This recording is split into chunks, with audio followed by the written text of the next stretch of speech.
Good morning, good afternoon, and good evening, depending on where you're connecting from. To introduce myself, my name is Manjunath Agali. I'm part of Citrix Ready team leading the desktop ecosystem. I'm your host for today's webinar, and today we have SMS Passcode with us. Thank you all for joining the webinar today, and I would like to welcome you all to the Citrix Ready technical webinar series, where we showcase how Citrix and our partners have integrated to deliver valuable products and solutions to common problems faced by our customers. Along with me, I have the main speakers, David Holt, Chief Relation Officer, and Jacob Ostergaard, Chief Information Officer from SMS Passcode. Moving on, to introduce Citrix Ready. Citrix Ready is an end-to-end technology partner program that showcases and recommends third-party products, solutions, and services that demonstrates capability and with Citrix products. Customers can quickly and easily find solutions recommended by Citrix in the Citrix Ready marketplace by navigating to citrixready.com/ready. For more information on the Citrix Ready program, you can navigate to citrix.com/partnerprograms/citrixready. Moving on today, we are going to see the best practices for securing Citrix remote access against hacker intrusions and how SMS Passcode Solutions helps to achieve this. Before we start the presentation, if you have any questions during the webinar, please use the question panel on the right-hand side, and we'll take your questions in the question and answer session. So without any further delay, please welcome our speaker, David and Jacob, to begin the presentation today. Hey, David. Hi there, and thanks for this introduction, and thanks all of you for taking your time to listen to this webinar. We are very excited to take you through some of the best practices on how to protect your Citrix environment against hacker intrusions. Me, myself, David, I'm considered to be the tech guy. I'm just the talking kind of tech guy, you can say. I've worked with Citrix for ages, have a lot of experience within Citrix, but with me today, I'm both honored and pleased to have Jacob Ostergaard. And for some of you guys who knows Jacob, you know he's a legend. There is actually this saying in the stuff that Jacob cannot fix within Citrix cannot be fixed at all. So we are very honored to have Jacob with us. He's not as me, the talking kind of guy, more than like the practical guy, and he will take us through some of the practical demos on how you actually go about within your Citrix installation when you want to protect it against hacker intrusions. Just very fast through some of the marketing stuff, but basically we are recognized as being the technology leaders, not only by ourselves, but by a bunch of other, you can say, the party stakeholders out there in the world. And one of these awards that me personally I was the most proud of is actually, and this is pretty good in this context, was when we were announced to be one of the Citrix Ready Solution of the Year finalists years ago. That actually brought tears to my eyes. But we, as you probably know, because I know a bunch of you guys are already some of our customers, but we have partners and customers all over the world. We have SMS Passcode always sold through the channel, so we have channel partners all over the world that can help you guys out of your customers finding more out about SMS Passcode. And for those of you guys who are resellers who are not already SMS Passcode resellers, then of course feel free to sign up. We have all the right partnerships with all the vendors that we need to have partnerships with. But moving about, we have an agenda for you guys today, and the first part of the agenda will be the story behind Citrix and SMS Passcode. And the reason why this is relevant right here is that the SMS Passcode actually grew out of a Citrix project originally.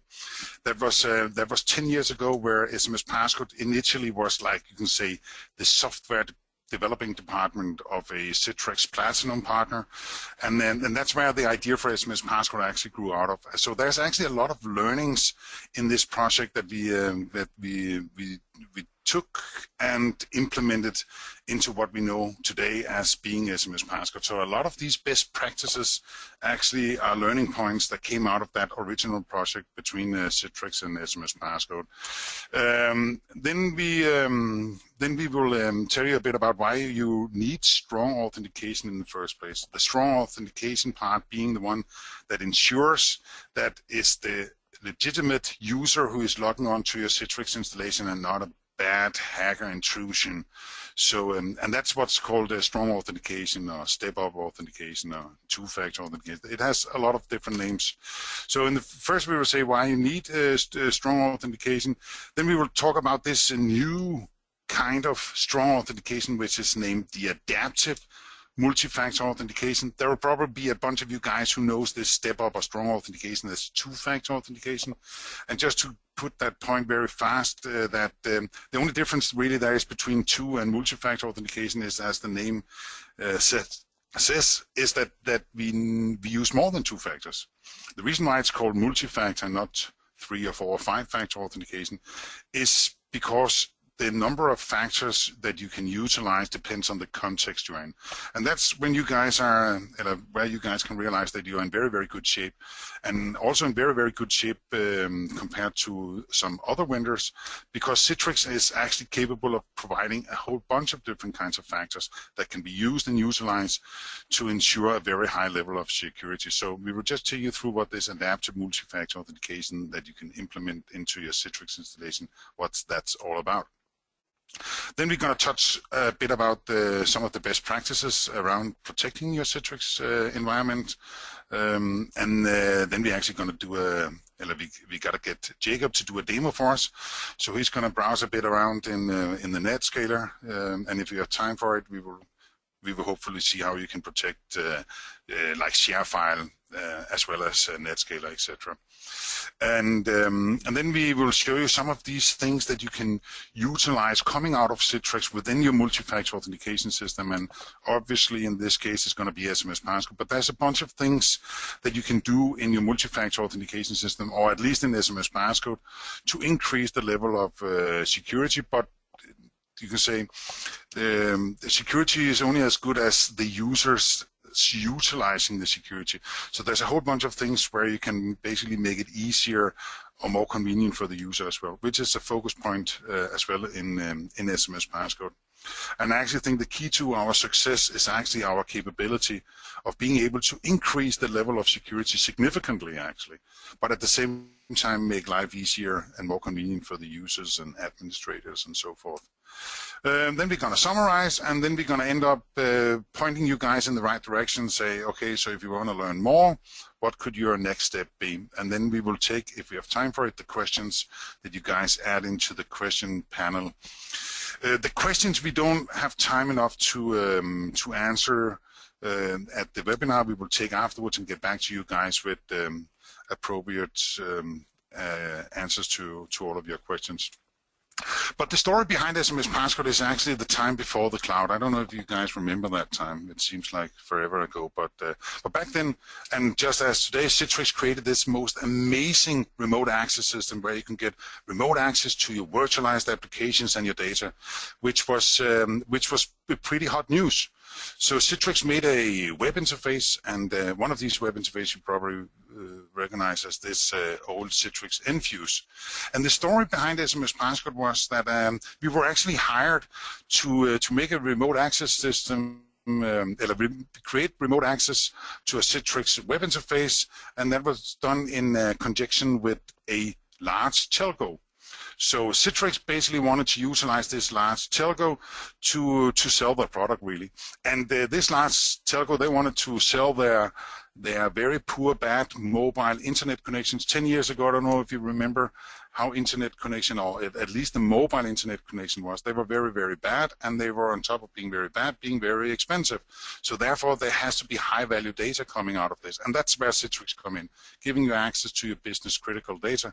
So when we created this this project where we had to launch a Citrix web interface through a mobile access, we equipped people with tokens. And I guess most of you guys are familiar with the old traditional tokens. That particular, you can say, the security technology, the tokens, is also named like the pre-issued passcode-based solutions. I will get a little bit back to that later on.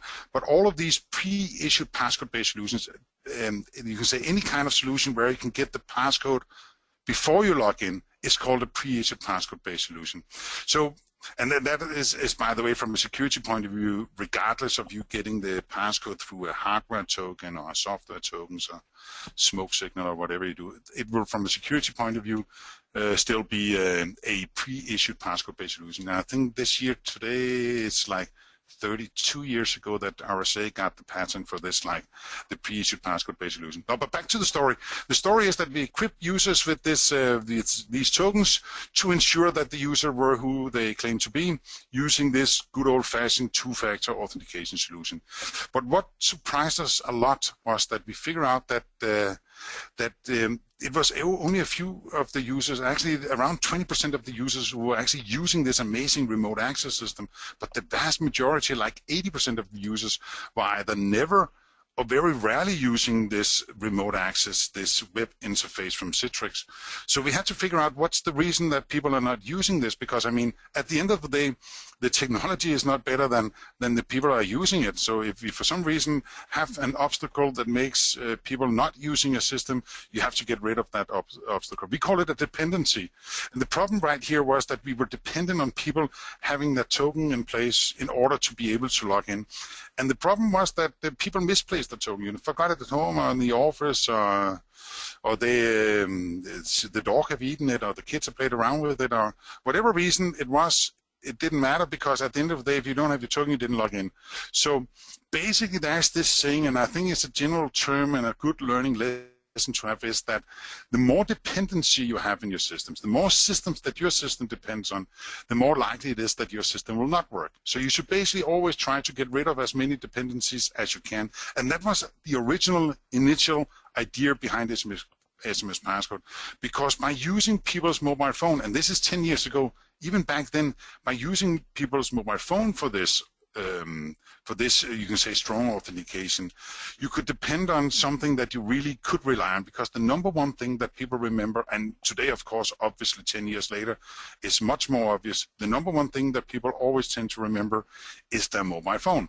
So by utilizing that, instead of having to distribute the logistic of just the logistics of distributing tokens, and then ensuring that people actually remember it and focus on it, is just much higher with a mobile phone than a token. So the original idea behind SMS Passcode was getting rid of dependencies and make sure that we could we utilize something that we could rely on, that people will tend to remember.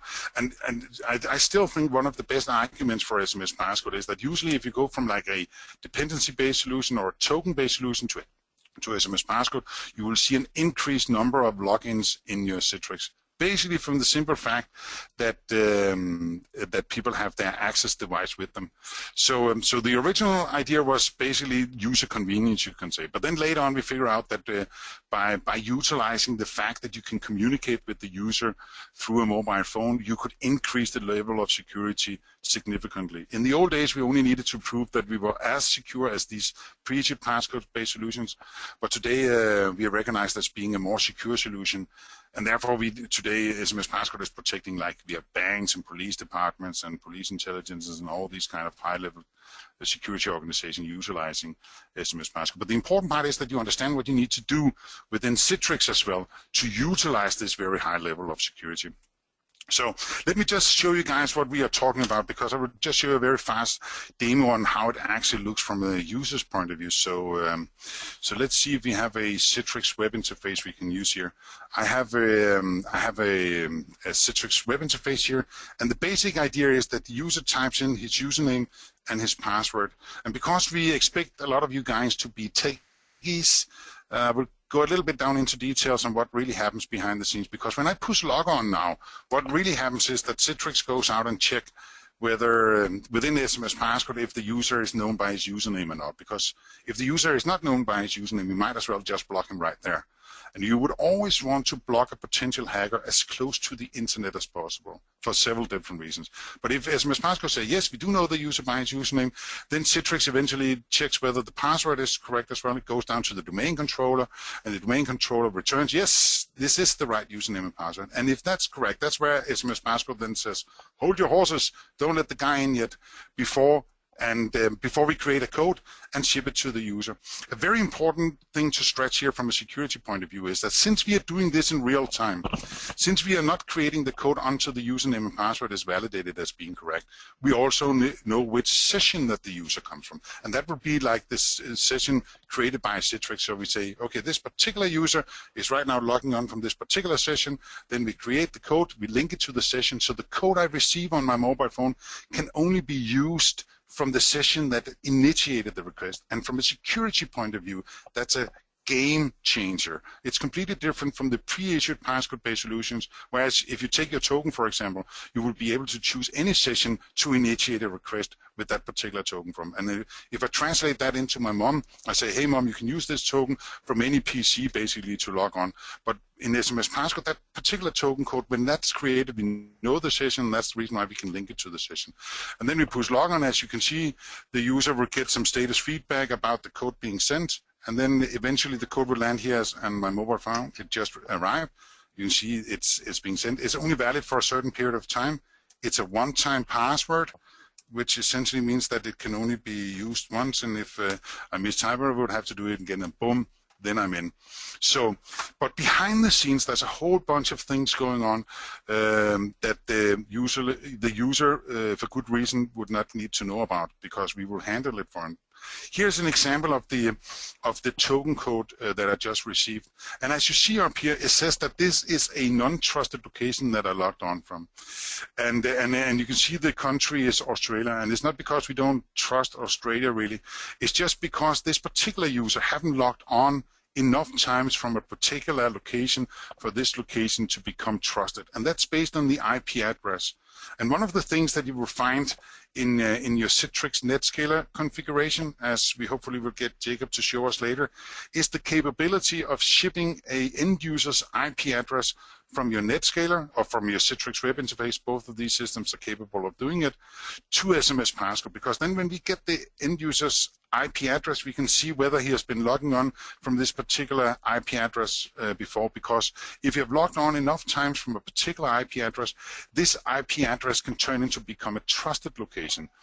This is not doing anything in itself, but you can utilize that afterwards, so that, for example, you can say, if a user have logged on enough times from a certain IP address, so that particular IP address which we know about now become trusted, you can, for example, let the user bypass the multi-factor authentication thing. Another important thing here is that you can see here, you can, by the way, you can see the passcode, but you can also see the country I'm logging on from, and by default SMS Passcode would let the user know if he's logging on from to his Citrix installation from a country that differs from his home country. So if Citrix Netscaler, for example, tells us, okay, this particular IP address is this and this, then we look up and say, okay, this belongs to this particular country, and the next thing you can see, the organization name says that, okay, this particular IP address, this particular public IP address is then owned by this particular organization. And by using that, we can basically say that whether we can determine whether the user is allowed to log in or not allowed to log in. And one of the best practices that we will tell you about is also this thing about the differences between blacklisting or whitelisting certain networks. When I say blacklisting or whitelisting, it basically means that today a lot of organizations around the world basically say anyone should have access to any application from any device and any network in the world. I think actually it's going to go the opposite way around. I think unfortunately we're going to end up in a scenario where we're going to do just like we did in the firewalls in the good old days. We're going to determine whether a user is allowed to log in from a certain place or not. So we're basically going to end up grouping our users, saying, okay, this particular group of users only need to log on to Citrix Netscaler from within Europe, for example, whereas another group of users might only be allowed to log in from a certain country.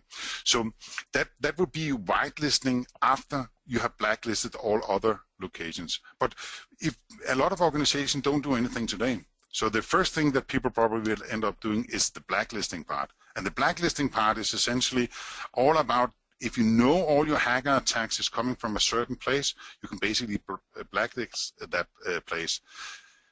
SMS Passcode together with Netscaler or Citrix web interface can do that for you. Actually, I think I have a way of showing you guys how you can find out where the bad guys come from, really. So there's basically a monitoring tool within SMS Passcode, or in conjunction with SMS Passcode and Citrix Netscaler, where you can see all your login attempts. I will get back to that a little bit later in the presentation.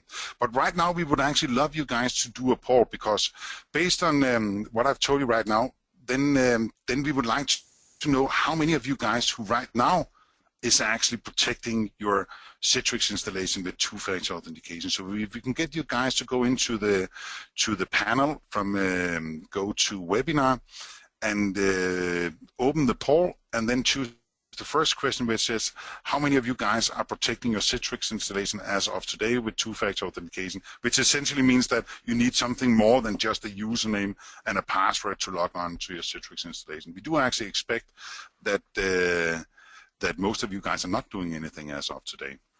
So while you're doing that, I will continue this presentation. So why do you need this multi-factor authentication in the first place? Is this a real threat?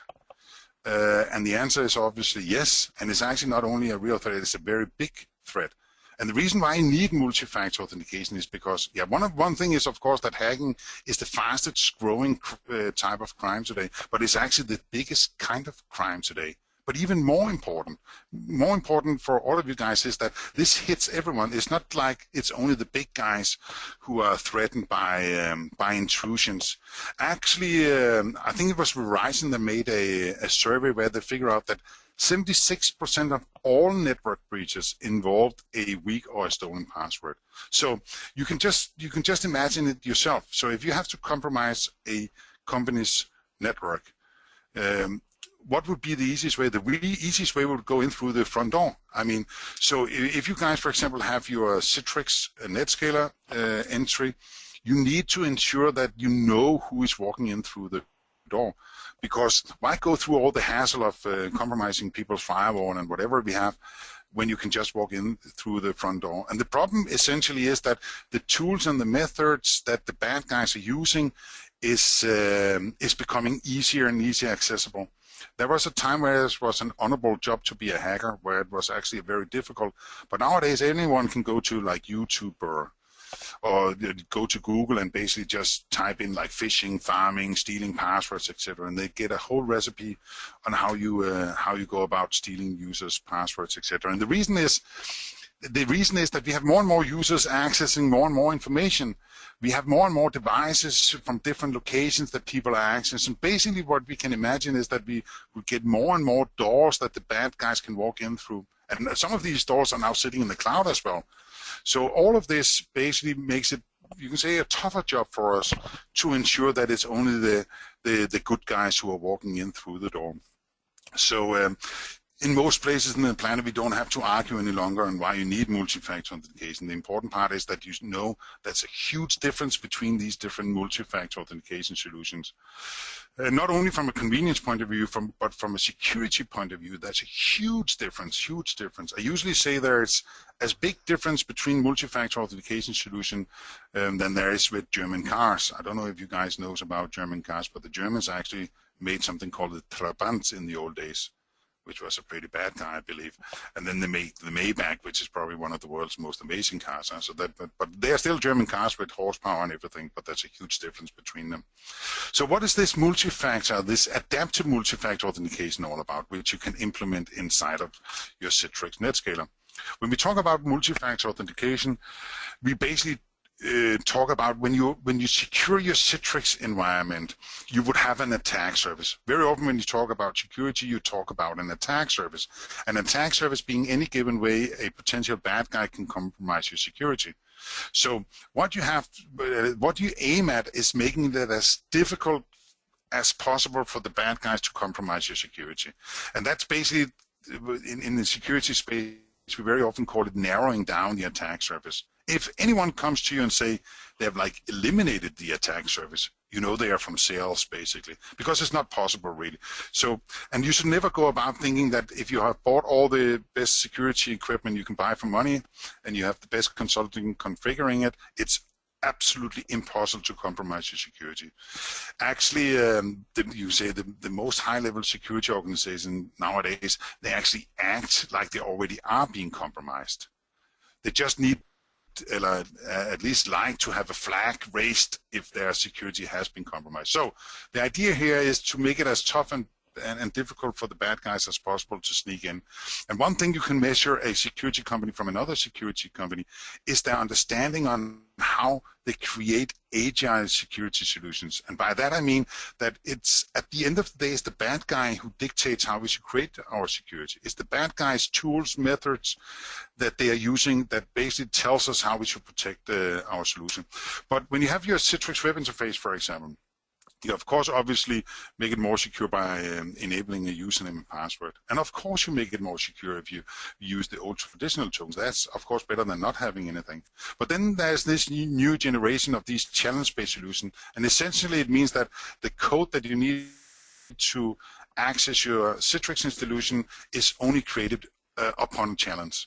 But this thing about created upon a challenge and choosing the challenge we are using is also what makes it possible for us to be session specific. And that's, you say, on top of that, we can do this location awareness about some call it contextual authentication, where we basically say, okay, this particular user is logging on from this particular location to this particular system at this time of day, and all that kind of stuff. And all of these different measures is meant to make it as tough as possible for the bad guy to sneak in. But as I said, you shouldn't basically live in a world where you think that it's impossible to break in. Just like this is actually a picture from a real prison break in Denmark. This was our best protected prison, but I mean, it doesn't matter how big the wall you build, as long as the bulldozer is big enough, you can break down even the biggest walls. But an important part here, though, is, and one thing you always should consider is that how do I get my system to tell me if I am being compromised? And I know a lot of vendors are beginning to use the term assume breached. I know we had some people coming back from Microsoft Ignite who says that Microsoft is now beginning to say that you should assume that you're breached. And one of the way that at least that you can raise a flag if you're being breached is this, for example. I don't know if you guys know about Splunk. I'm myself is a big fan of Splunk, and we have made a Splunk integration. But basically, Splunk is a syslog server, so that basically fetches information out of other systems like Citrix or SMS Passcode, etc.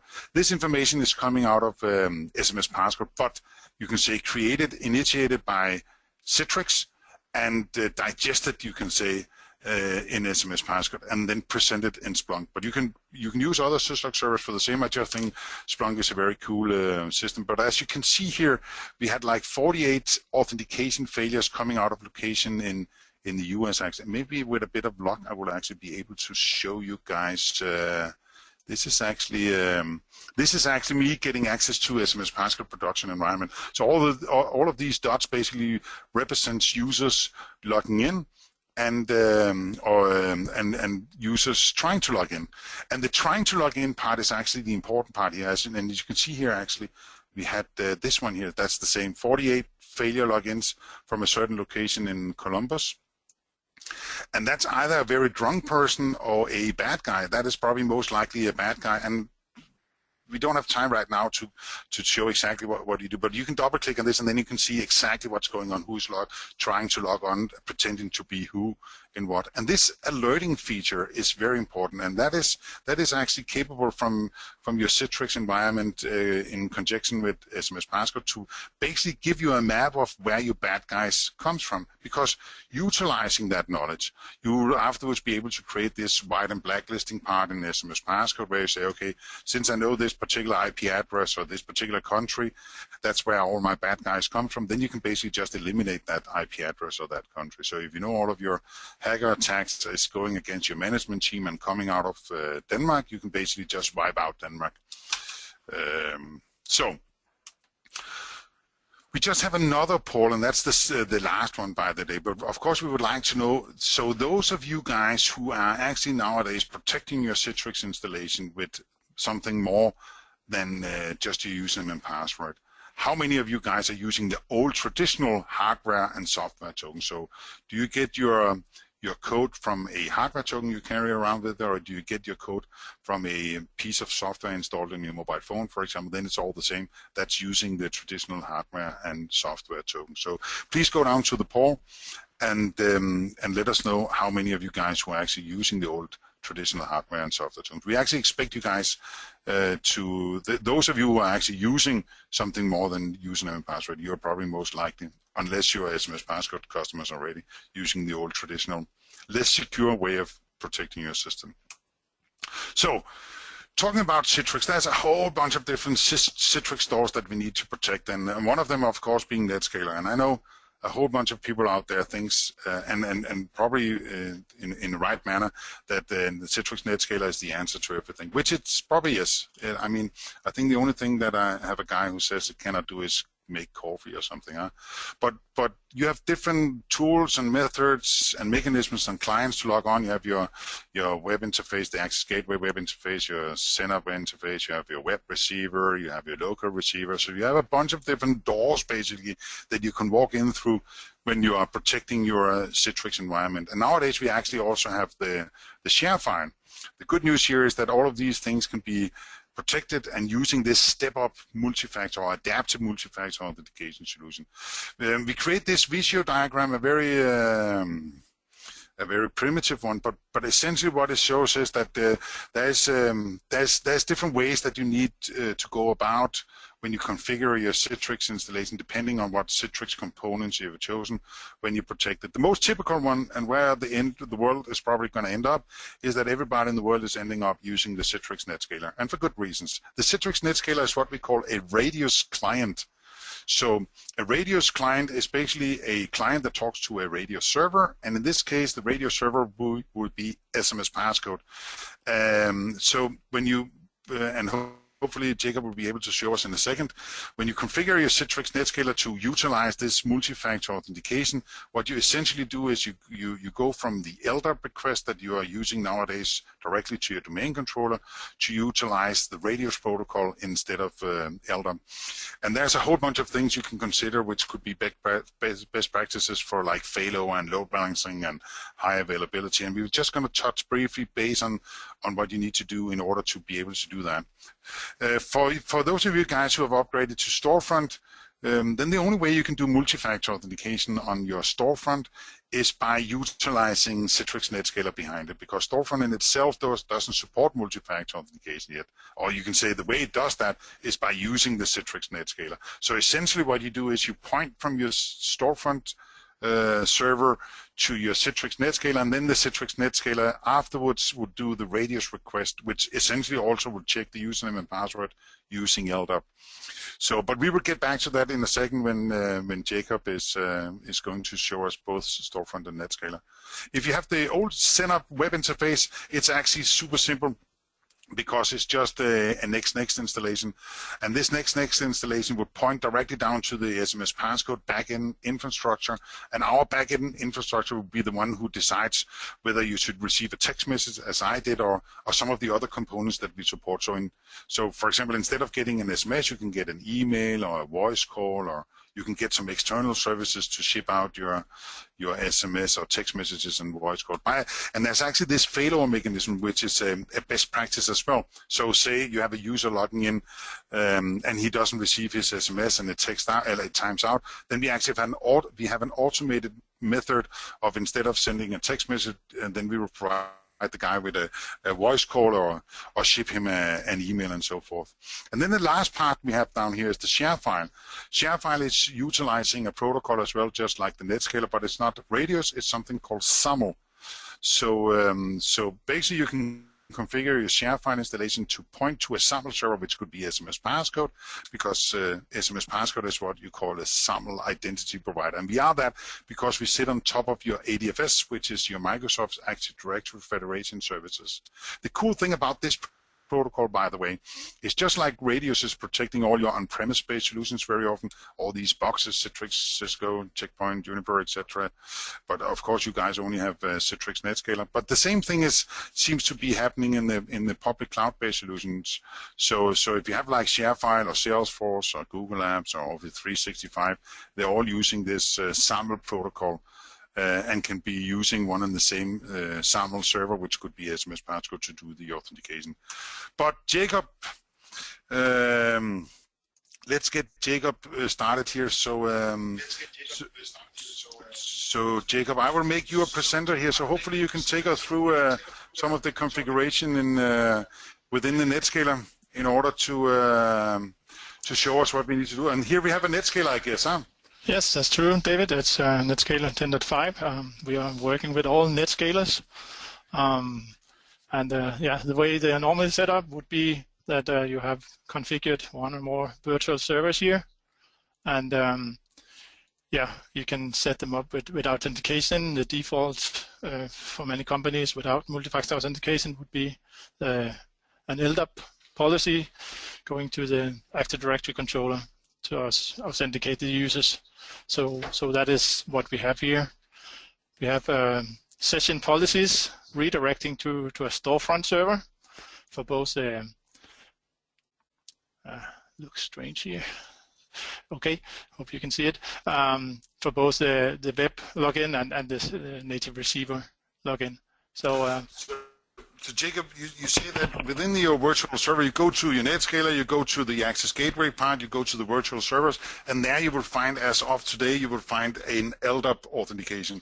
And that's basically what needs to be changed into Radius, I guess, huh? Yes, the only thing you need to change is the authentication part. So if you have this set up already for LDAP, as I will show you in a minute, it's extremely easy to set it up to SMS passcode and multi-factor authentication. So now you just went over to storefront, I guess, huh? Yes, so this is a storefront server that is directed to, you can see here, we got pass-through authentication from the Netscaler Gateway for a single sign-on. And that goes, of course, for both when you're using the LDAP and SMS passcode.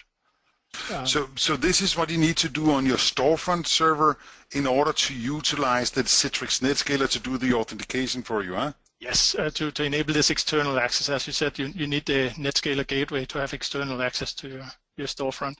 And Citrix has made excellent guides for this, also describing how to do this in a high available setup with multiple storefront servers. Super. Where do you find these guides in the normal library of? There's a CTX article. I think we can put it in the presentation. Okay. So cool. Otherwise, you're always welcome to contact support at smspasscode.com to get help with this. So we have the Netscaler set up here. This is the internal subnet address of the Netscaler where the traffic will come from when it's proxied to this storefront server, and then you have a callback address to get the passcode out of the password credentials out of the Netscaler. Netscaler, the storefront is also working with something called beacons. So you can the native receiver will determine if it's internal or external. So that's pretty cool. Then you can default set it to know if when you're internal, go directly to the storefront server, go directly to the Citrix servers. When you're external, you cannot contact this beacon, the internal one, then go to the Netscaler. So isn't this a way for storefront to tell whether the user is logging on from the internal network or the external gateway? Yes. External network. Yes, if you will know from the configuration if it's internal or external, kind of the direct access kind of thinking that you're both internal. But isn't it also because a lot of companies, they don't want their users to need to go through multi-factor authentication when they're sitting on the internal network, yes, and only be prompted for this multi-factor authentication when they're sitting on the external network? Yes. So this is one way of handling it, I guess. Yeah. If you always wanted to go to the Netscaler, you could just actually specify an unknown internal beacon, then it will not exist. And I actually have stopped this one. As you can see here, this beacon site is actually stopped. So if I turn on my receiver, it will think that it's external. It needs to go to the Netscaler because otherwise we cannot check the multi-factor authentication. It's on the Netscaler, it happens. So wonderful. Yeah. So how to get multi-factor authentication on this Netscaler? We just we unbind the LDAP profile, close it here, and then we need to add a radius authentication instead. So we set up a radius policy. I'll just name name that passcode. And I'll make a new radio server here. I got an existing one because I want to briefly show how to do it when you have a high available radius set up with Netscaler. The Netscaler is a little bit funny as a radius client. It does not have a primary and secondary radius client where it can fail, or it will try all the authentications to see. But I'll show how to do it the right way if you have multiple radius servers in a minute. So multiple radio servers you use for failover, I guess. So if one radio server doesn't answer, another one can take over. Yes. And Jacob, can both of those failover radio servers be SMS passcode servers? I know the answer. Of course, yes. So. Good. Yeah, writing the IP address of the radio server, the port 1812, or Cisco tend to use the legacy port called 1645, but 1812 is good. You can increase the timeout a little bit to make sure that there's time, and then make a good shared secret. Here you should actually be a little bit careful not to use special characters. They can be interpreted differently on the Netscaler and the NPS server where SMS Passcode is. I'll show the network policy server of SMS Passcode in a minute. This send calling station ID is actually one you should remember to check. It's made specific for SMS Passcode, where we get the end user IP and can work with that for our geofencing and trusted IP and smart features we told about before. Yeah, so basically essentially what the calling station ID, that's an attribute within the radius protocol which holds the end user's IP address, and by checking this out, SMS Passcode will know about the end user's IP address, and that was actually made from a change request, I guess, from SMS Passcode, huh? Yes. So that's thank you, Citrix, for making that change, because that actually is very key for increasing the level of security significantly, actually. All this whitelisting and blacklisting and all that kind of stuff depends on you actually checking that thing off. It's there in Netscaler 10.5 or newer, so make sure to upgrade the Netscaler if you are using SMS Passcode. And it will work with the older versions, but there we're not getting the end user IP address. So here we just hit the create and create the policy here. Oh, sorry. We need to, of course, to check under which conditions it should use this policy, and we'll just say it should use it all the time. And now I'll bind it to this virtual server. And this is the Netscaler part of it. So if I go to the SMS Passcode server we have here, I'll go to the network policy server. I already got one here, but that's not where this request will come from. It's again for the high available setup. It's actually changing from the Netscaler IP to the subnet IP when we do that. Yeah. So I mean, so what you did on the Netscaler, that was basically what you did on the Radius client side, because the Citrix Netscaler is the Radius client side. So now you went to the Radius server side. So you're setting up the parts that needs to be set up, you say, in SMS Passcode, really, which is essentially something that sits on top of NPS in order to do a Radius request.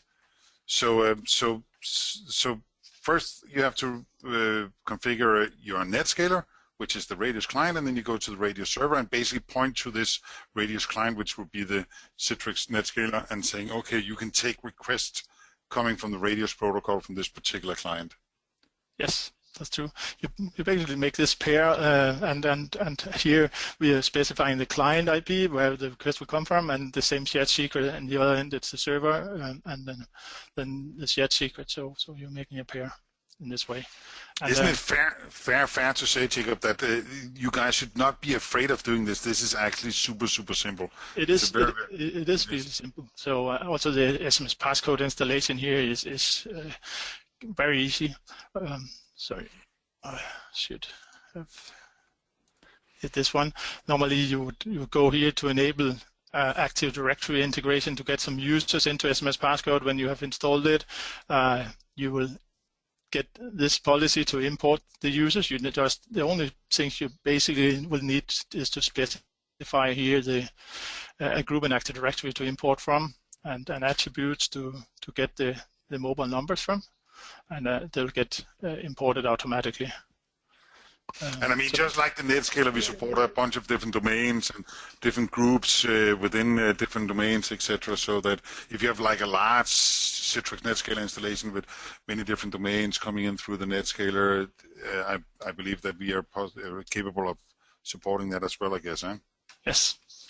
One thing you should make sure to do in this is that you pick up the end user IP address from radius here in the configuration tool of SMS Passcode. It's actually possible to say that it shouldn't do that if you don't want to track that for some reason. But yeah, make sure that you pick it up from the network connection. Yeah, basically, you have to tell SMS Passcode how to fetch the end user's IP address. Yes. So the first thing is get the Netscaler to fetch the end user's IP address and get it to forward it to us and get us to understand how we should use it and utilize it afterwards, I guess. Yeah. Huh? For radius, that's only network connections. For other type of protection, you can get it from an HTTP header. For example, if you protect a web server behind a Netscaler, with this, you could get it from the HTTP header instead. Otherwise, it would look like all the requests were coming from the Netscaler. So you're getting the real end-user IP address from this X44. Jacob, Yes. can you just very fast show us just a hint to what we need to do in order to do this failover setup kind of thing? Because I know you have some tips and tricks on how that should be done, huh? Yeah, I just wanted to show the login here with SMS Passcode. Okay. So the LDAP login before, where you can log in with username and password, would look like test user, and then basically you enable the. But now it's actually doing. Now it's actually doing the radius protection, huh? yes, now it has protected with the SMS passcode. I can log in here with the passcodes which I got on my mobile phone, and I can launch my desktop. That looks pretty simple. So you actually did all you needed to do in order to protect your Citrix Netscaler with the radius, I guess. The only thing that was done before here was that the radio server was set up, but that's like a 2-minute job, huh? Yeah, it is pretty fast. I don't know if you can do it in 2 minutes. If you tried it before, the first time it'll take a little longer. Just like with anything else in the world. Yes. But Jacob, could you elaborate a little bit about this? Because I know there's probably a whole bunch of people who want to understand, just very fast, how do you do redundancy? Because a lot of you guys are probably having high availability environments. The reason why I asked that, Jacob, is because I know you have told me that that you should not use the very obvious way of doing it. That's true. It's straightforward and tempting just to add another radio server here, but what you will obtain with that, if the user type in the wrong password, they can be locked out because it will try multiple times, as many a time. The Netscaler, even though that it gets a deny from the first authentication server, it meets. Then it will go to the next one to see if it can get a success. You can use and misuse it, but that's the way it works. So the way you should do is that you, but it's like with the LDAP, the guides for the setting up the storefront is actually explaining this with LDAP. So kind of the same way here, make sure to set up a virtual server. Here we can see that we got 2 servers up. It's using a service group here, where we have 2 group members, and we have a monitor actually probing these every 15 seconds or 30 seconds or whatever you set it up to. You can set it up to send a probe, and it will check that the radio server is responding and blacklisting if it's not. So if I go here on this radio server we have, I can, it's still called IIS here for some reason. It was 2003, but it was renamed to Network Policy Server in 2008. But Jacob, just so I get this right, so instead of just adding another virtual server, basically another authentication server to your virtual server, you should instead use the traffic management tool, the load balancing part of that, to create a virtual server kind of thing in there instead, because then you have the built-in load balancing part from Netscaler handling the actually failover for you instead of just adding another server, because you end up might risking to get locked out if you do it. And this way you also notify that something is wrong. Here now, if I go back to my server here, it should say that it's partial up. It's only partial up, but it is up here again. Now it's not 100%. It's 50%. One is up and one is down. So this server answering on 10.10.10.10, it is just a virtual IP address. If I go to the Netscaler Gateway and use this instead, I'll just go in here and I will change to use this one, which is the 10.10.10.10.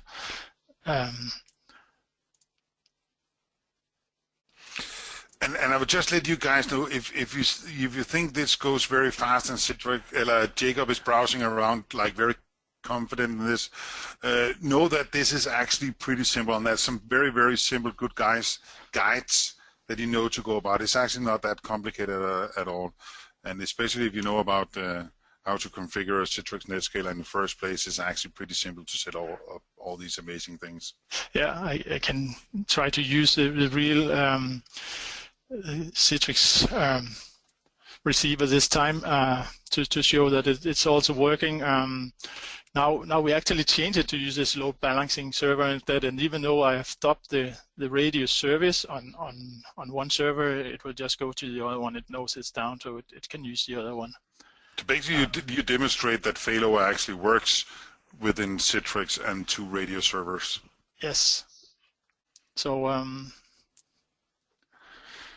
can press here, and it will ask me for a passcode here.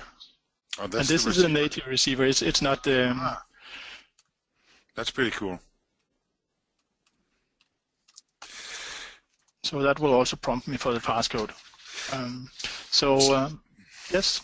No, but Jacob, because we are almost running out of time, could you just very fast show us the stuff that you need to do within ShareFile, for example? Because I guess a lot of you guys, if you don't have ShareFile yet, you will probably end up having it at one place, I guess, because it seems like it's a thing that people are really picking up.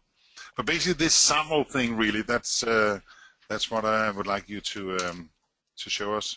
Yes. I need to know. If possible. Yes, just sort of.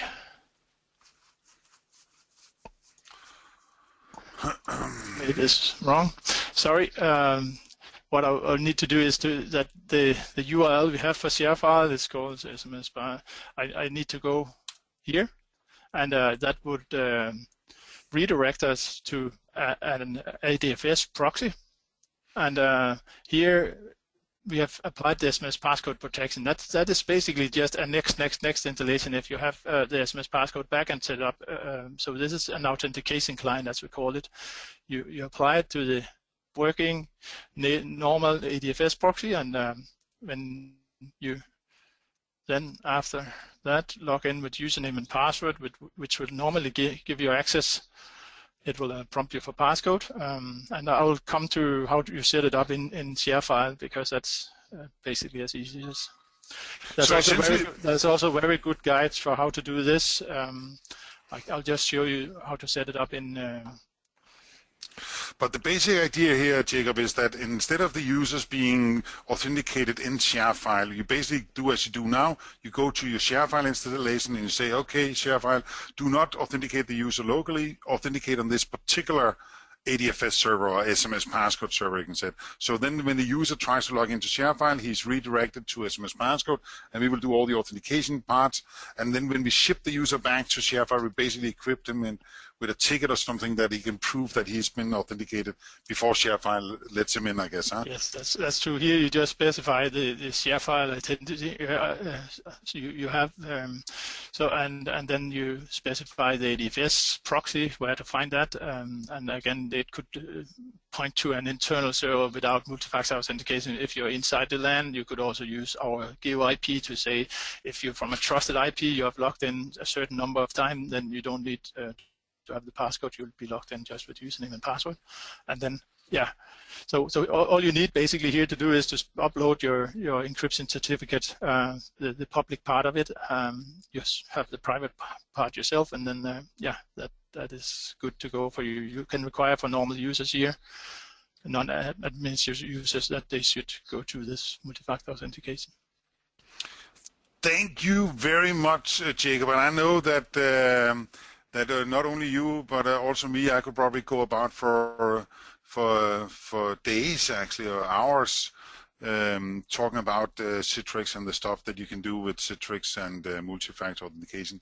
But I will actually get back the slide because we are running out of time. The only thing I wanted to show you just very briefly is that within the SMS passcode here, we have a bunch of different policies that one can utilize. And these different policies basically provide you with the capability of creating different kinds of setups. So, for example, you can create a policy. I will just do it very fast for you, where you can say that, for example, if the user is logging on to a Citrix web interface or radios, which will be Netscaler, and he's coming out of a particular country, for example, Angola, then we can say that the user will have denied access. And this is very simple. Once you've created a policy, you link it to a certain group of users, and then this group of users will have that effect. And in this case here, it basically means that if the user is logging on from Angola, if you have like Splunk to identify that's where the bad guy is coming from to a Citrix web interface, a radio server, he will not be allowed to log in. But of course, please feel free to contact us, and we will elaborate as much as you need to elaborate regarding all of these things. So, so basically, what we saw is that Jacob set up the radios authentication on his Citrix Netscaler, and he went into Storefront and pointed to Netscaler to do the authentication for a Storefront, and he basically changed it from LDAP back to radios, and we saw the ShareFile part. The setup web part is super simple. It's actually a next installation as well. But to summarize it up, when you go to your Netscaler, remember to enable radios authentication. Remember to set this calling station ID forwarding so that we will get the end user's IP address. That's the only way we can utilize setting up whitelisting and blacklisting kind of things. In the high availability environments, make sure that you use the Netscaler's built-in load balancing part. Consider authorization, and the reason why I say consider authorization is because a lot of people is not using authorization. They use authentication, which is what SMS Passcode provides. We make sure that user is who he claims to be, but after we know who the user is, what should we grant him access to? That's the authorization part. Both Citrix and SMS Passcode supports authorization, which essentially means, for example, that SMS Passcode can provide the Active Directory groups to the Citrix Netscaler using radios, so that the Citrix Netscaler, based on which groups that the user is a member of, can differentiate the access behind the login, basically. On Storefront, pretty simple. Enable the authentication through a Netscaler. Here you have the CTX article, which is 133185, which basically will take you through a guide that tells you exactly what you need to do in order to get Storefront utilizing the Netscaler for multi-factor authentication. ShareFile is basically enabling the single sign-on SAML 2.0 authentication, which there's a bunch of good guides for you as well to utilize. The SMS Passcode part of it, we unfortunately have to skip right now. Hopefully we'll be able to do another webinar another day for you guys, where we go more into depth of the SMS Passcode part of it. So to summarize some of the best practices, enable real-time challenge and session-based multi-factor authentication. That's just because there's a huge difference from a security point of view in whether you use the old traditional ways of doing it or some of these new real-time challenge and session-based authentication, we of course will prefer you guys to use SMS Passcode, and we are recognized of having an extremely high level of security. And usually people will always want to have the highest level of security as long as it's not very cumbersome. But this is not cumbersome. This is actually just people utilizing the fact that they receive an SMS. But most people around the world nowadays are very familiar with doing that.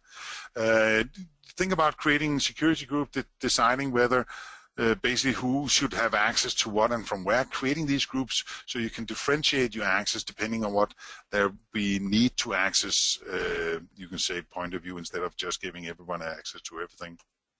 Begin monitoring, use Splunk or something else, and use SMS Passcode to provide information to Splunk so that you can basically begin to monitor where all your login attempts comes from. And the important part here is, of course, to be able to identify where the bad guys are. So this would be like the alerting part of it.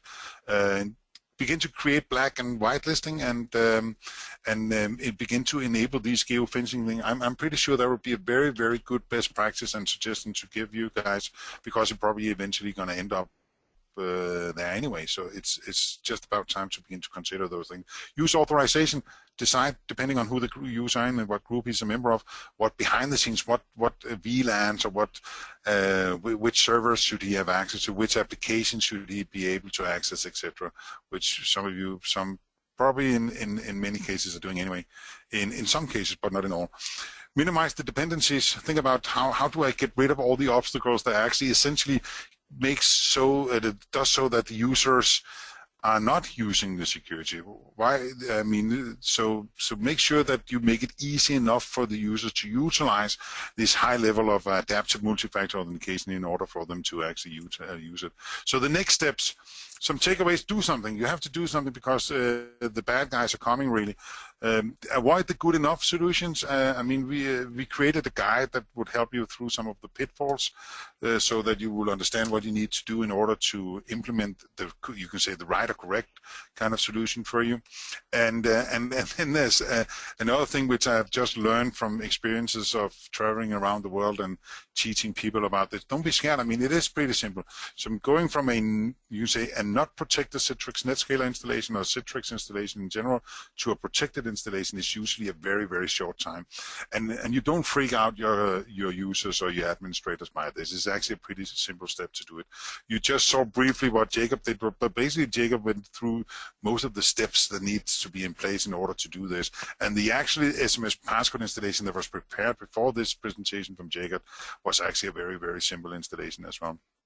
So the next thing you guys can do, contact your Citrix reseller, of course, to learn more about adaptive multi-factor authentication. You can follow our blogs. If you have any questions, feel free to ask them to our support team.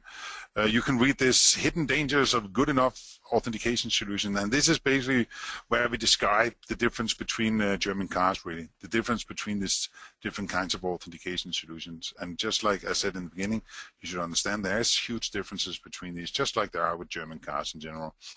So if you guys have any questions, I don't know if there are any questions that came up. If there's any questions that came up, then I think we would have our good friend Mujana to ask these questions. David, thank you so much. I know that was a wonderful and very detailed presentation. So, okay, thanks. We have quite a few questions, but due to time constraints, we can take one or two questions at this minute. And as we promised, you can get back to the attendees with the questions along with the answers. We will do that. Okay. So probably we can take two important questions as of now, and we can wrap it up. So yes. The first question is. Shoot. The first question is: we are a manufacturing company and use hardware tokens today. How easy is it to migrate over to SMS Passcode? Okay. So you're a company who today uses hardware-based tokens, and how easy would it be to migrate to SMS Passcode? That's actually a wonderful question, I think. But the shortest answer is very easy, and very easy because first of all, SMS Passcode, we support coexistence, which essentially means that you in your Citrix environment can choose to have your existing users using tokens, and then in a transition phase begin to use SMS Passcode at the same time, so they will work simultaneously. So you have some users using tokens, some use SMS Passcode, and some might even use both. But what we do today, and usually we did in that order, in order to make sure that people felt comfortable about changing from the old-fashioned way of doing it to this new modern way of doing it. But very often we just do a big bang. And if you take the Netscaler, for example, so if you have a Netscaler today pointing to one radio server doing a token-based authentication, and you want to change to SMS Passcode, you do as Jacob did, you just point to another radio server, which could be SMS Passcode. So the simple answer to this question, it is actually super, super simple. It's just a matter of doing what you did today. So Jacob basically changed from LDAP to radios. That will basically being changing from one radio server to another radio server, and it's kind of like the same. So that is, don't be afraid, that is a very simple task, and unfortunately for us, we have done it many, many, many times. Did you have another question? Hey, we can take one more question, I believe. Probably this is the easiest one. Okay. The question is, we have many users logging into our Netscaler installation from around the world. Can we depend on passcodes being delivered in a timely fashion? Yeah, the shortest answer is of course yes, but the questions being, okay, so we have one centralized Netscaler installation, and we have users traveling all over the world. Would they be able to log in, and would they be able to get this these messages in a timely fashion? The answer is yes, and the reason why I dare to say that is because we have a whole lot of experience in doing this. But one thing that's important to understand is that, for example, if you check text messages, there's a whole bunch of different ways of sending these text messages, and if you do it in the wrong way, the text message might not end up in a timely manner. But if you do it right, which of course, the reason why we know how to do it right is because the project initiated from a telco, so we have all the needed knowledge to be able to send text messages in a timely fashion. But then we have all these failover mechanisms, so that instead of you receiving a text message, we can basically see where the user is logging on. Remember that we can see where the user is logging on from. So if we know this is troubled area, for example, we can just change the way we send the method, the code. So instead of sending a text message, we can send a voice call, for example, or an email, etc. So we always end up, and now it's of course knock on wood, we have never ended up in a scenario where we wouldn't have been able to ensure that the user will be able to log in a timely fashion. So so the answer is yes. That is, you just have to do it right. But we have again a whole bunch of guides telling you how you can build in these different failover mechanisms to ensure that from anywhere in the world you will be able to log on. So yes. Should we stop now with questions and take them afterwards, I guess, huh? So yeah, David, that's correct. So we have another 5 or 6 more questions. Probably you can reach out to them with answers. We will do that. Yeah, perfect. So with that said, we are about to end today's webinar. I want to take a moment to thank our speaker, David and Jacob, and his team from SMS Passcode for making this wonderful presentation and demo and sharing the knowledge with us. And not last. We are the mountain. Great. And last but not the least, I want to thank you all for attending today's webinar in the Citrix Ready Technical Webinar Series. And this concludes our broadcast. Thank you, David. Thank you, Jacob. Thank you. Thank you. Thank you. Bye.